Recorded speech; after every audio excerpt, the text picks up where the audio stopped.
Hello viewers, thank you for joining me. I thought it would be a while before I did another manga series, but here we are. It's been a few years, but The God's Lie is still one of the best manga I think I've ever read. In some ways it's gotten even more impressive in hindsight, given how the whole story is told in just a single volume. So when I came across a very familiar art style in the bookstore, and realized Kaori Ozaki had written another relatively short series, these 3 volumes immediately replaced whatever I'd been planning to buy that day.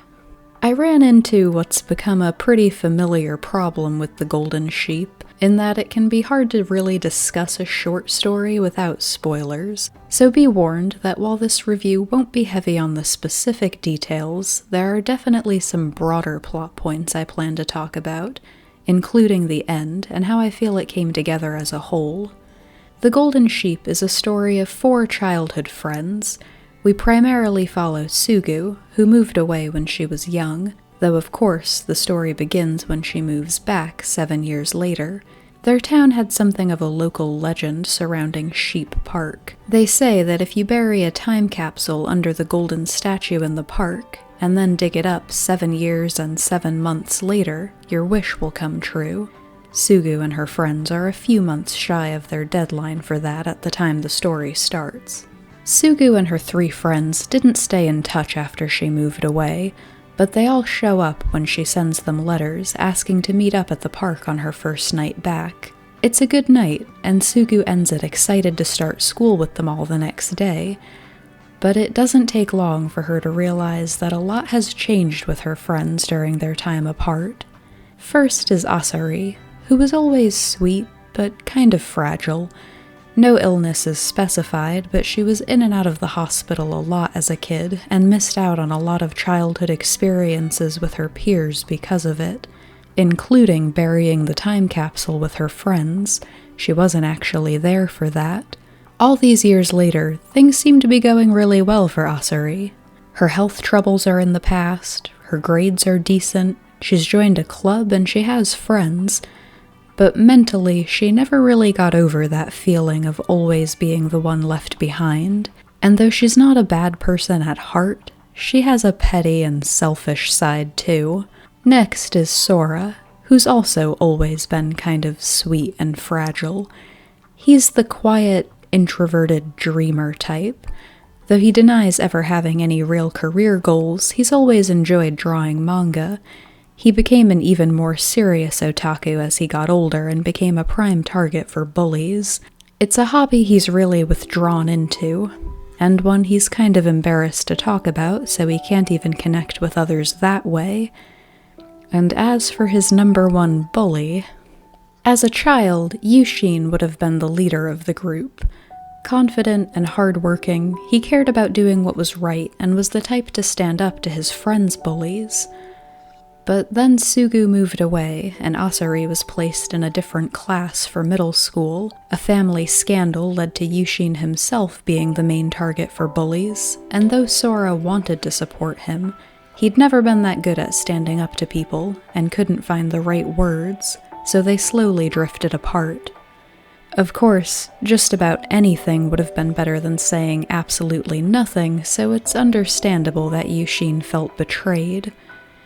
He ended up enrolling in a boxing gym and overcame his bullies by becoming the new leader of that group, and immediately used that influence to make Sora's life as miserable as possible, with the most unfortunate part being that Sora's convinced he deserves it for deserting Yushin when he needed him. By the time Sugu comes back into their lives, the violence has escalated to the point where Sora's missing school to hide bruises, or because they threw him in the river in freezing weather. Sugu hasn't been living a fairy tale life either. She's moving back because her parents divorced. Her dad's a wannabe musician who left to try his luck at a professional career. He's not totally out of their lives, but he's pretty close to it. The way the family talks about him, I spent the first volume thinking he was dead, and being down a functional adult has left the household with a definite financial strain, leaving Sugu, her mom, her much younger sister, her older sister, and her older sister's baby to all cram themselves into a 2-bedroom apartment. I really enjoyed Sugu as a main protagonist. I found her strength of character to be really respectable. She's not one of those characters who's, overwhelmingly kind in an innocent or naive way, but she always helps out without complaining.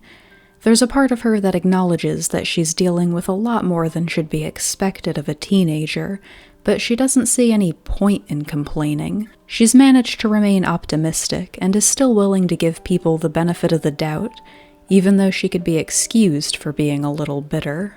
It hits her pretty hard when she realizes the friendship she's been clinging to has really fallen apart while she's been away. First, Asari gets all the other girls in class to start shunning her, jealous over how easily Sugu's reconnected with Yushin, totally blind to the reputation he's gained and how everyone else keeps their distance. Asari confided in Sugu that she had a crush on Yushin when they were kids, so she takes it personally. Sugu's horrified to realize Yushin's been bullying Sora, and the final straw comes when she runs into Sora trying to commit suicide. She saves him and decides they need to find a better life outside this town, using her sister's credit card to buy them both plane tickets to Tokyo. The Golden Sheep is a coming-of-age story with some ups and downs. I love getting to watch characters grow over the course of a story, and all 4 end this tale in a much better place than they begin it, but it wasn't really the warm and fuzzy friendship story I'd been hoping for. A lot of their stories are very separate from each other. One thing that made Sugu stand out as the main protagonist, even when they all get a pretty equal amount of focus, is that she often bridges those stories together. But that separateness is also what made The Golden Sheep one of the most realistic coming-of-age stories I think I've ever read. It felt a little like Kaori Ozaki hit on this great truth of life, that sometimes you have to help yourself before you'll be able to help, or willing to accept help from others. And where I saw this most clearly was with Asari. Asari's troubles are an interesting contradiction. Because really, she just wants friends and to feel like she's a part of something, and it wouldn't be all that difficult for her to have those things now that her health is in a good place. All that's holding her back is Asari herself. She grew up in an atmosphere where everyone always felt bad for her and forgave her mistakes, so I guess it's not too surprising she has a tendency to see herself as the victim.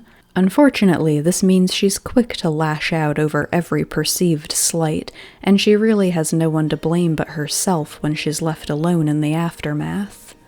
But flaws like these can make a character feel realistic, and that was definitely the case for me with Asari. One of the most powerful scenes in the series was the climax of her personal journey. Sugu and Sora have been in Tokyo for a few months at this point, and Asari's other friends were quick to turn on her once Sugu was gone. Yushin also had a falling out with his crew, throwing himself back into boxing instead. When Asari hears that he's also left for Tokyo, looking to take the test to become a professional, it's the last straw.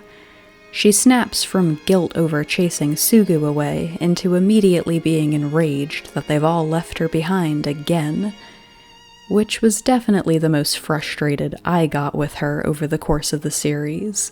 While you're sitting home moping, they're all out trying to actively better their lives. It isn't always about you, Asari. In any case, she decides she's going to get even by digging up their time capsule early so their wish doesn't come true, only to open the box and find their wish was for her to get better.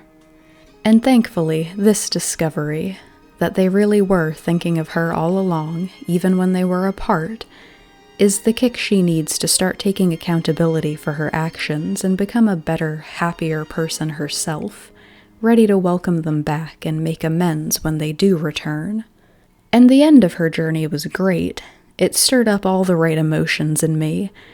But sometimes realism in fiction is something I can appreciate from a distance, more than I can actively enjoy, if that makes sense. I wanted their big breakthrough moments to be milestones they reached together, and that was never really the case. Even when they're all back together at the end, their friend group doesn't really feel equal. Sugu had good moments with Sora, and good moments with Yushin, but there's a split there. There's a lot of focus on Sugu's friendship with Asari, and a lot of focus on the boys' friendship with each other, but they never felt like they were all close, as one big group. Sora and Asari, for example, hardly interact at all. And you know what? A part of me knows that's pretty realistic too. Friend groups usually aren't totally equal. You're bound to be closer to some than others. I guess I was just hoping for something a little more romanticized in my fictional friendship stories. Maybe that's why I felt there was something missing from a story I otherwise really enjoyed. I do suggest checking this one out, especially as it's so short. A lot of life is packed into these 3 volumes. Some hard truths, but something really uplifting and optimistic too. These characters all have their own struggles, and I could see each one being relatable to someone. Thank you for watching.